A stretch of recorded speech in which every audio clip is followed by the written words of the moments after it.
Hey everyone, ever wonder what's really going on under the hood of your favorite apps or games?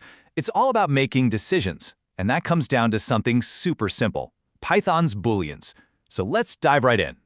So let's just start with a basic question. How does a program actually decide what to do next? I mean, you click a button, you type something in, what happens? At its core, it's just making a choice. And here's the wild part. Every single one of those decisions, no matter how complicated they seem on the surface, boils down to just two super simple answers, true or false. That's it. This is literally the foundation of how computers think. All right, so where does this stuff actually show up? Well, the most obvious place you're going to see Booleans at work is in comparisons. It's like we're asking Python a direct question, and it has to give us a straight answer. Let's try it. We can just ask Python a really simple question, like, hey Python, is 10 greater than 9? And bam, the answer comes back right away. True. No maybe, no gray area. It's just a fact. Okay, cool. Let's try another one. What about this? Is 10 equal to 9? And remember, that double equals sign is how we ask, are these two things the same in Python? And of course, Python says false. See? It's always one or the other. That's the real power of Boolean logic. It's super simple, totally clear, and always decisive. But what if it's not a straightforward comparison like that? This is where things get really, really cool in Python. I mean, can a word or a list of things have a truth to it? Can it be true or false all by itself? The answer is yes, they absolutely can. And this is all because of a core concept in Python called truthiness. It's this idea that pretty much everything in Python has a secret Boolean identity, an inherent true or false value just built right in. And we don't have to guess. There's actually a tool for this, the bool function. It lets us peek behind the curtain and ask Python directly, hey, what's the deal with this thing? Is it true or is it false? And what you're going to find is that most stuff is considered, well, truthy. You know, a string that has some text in it, true. Any number that isn't 0, true. A list that actually has items in it, yep, also true.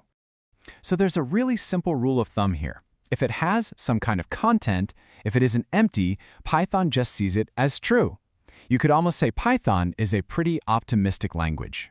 Now, this actually makes our lives way easier, because instead of trying to remember every single thing that counts as true, all we have to do is remember the very short list of things that are considered falsy. And here it is. This is the whole list. Seriously, you've got the Boolean false, obviously, the special value none, the number 0, and then any kind of empty container, an empty string, an empty list, an empty dictionary. That's the entire list.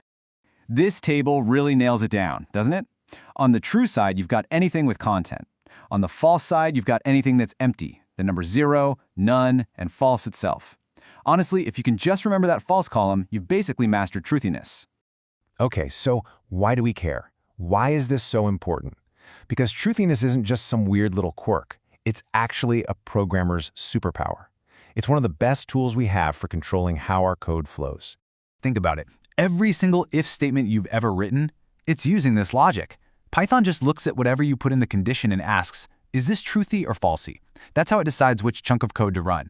You don't even need a double equals or a greater than symbol in there. And this gets even more powerful when we talk about functions, right? A function can go off, do a bunch of work, and then just return a simple true or false. And then your if statement just uses that result to make a decision. This is a huge part of writing clean, easy-to-read code.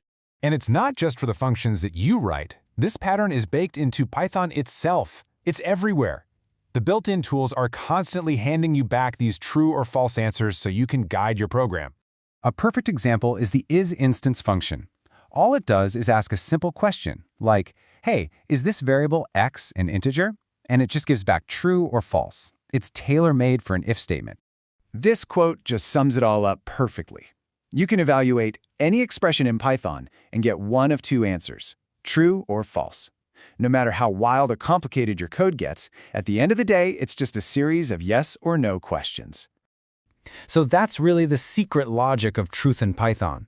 It's so much more than just comparing numbers, right? It's about this fundamental idea of full versus empty. So now that you're in on the secret, what kind of awesome decisions are you going to build?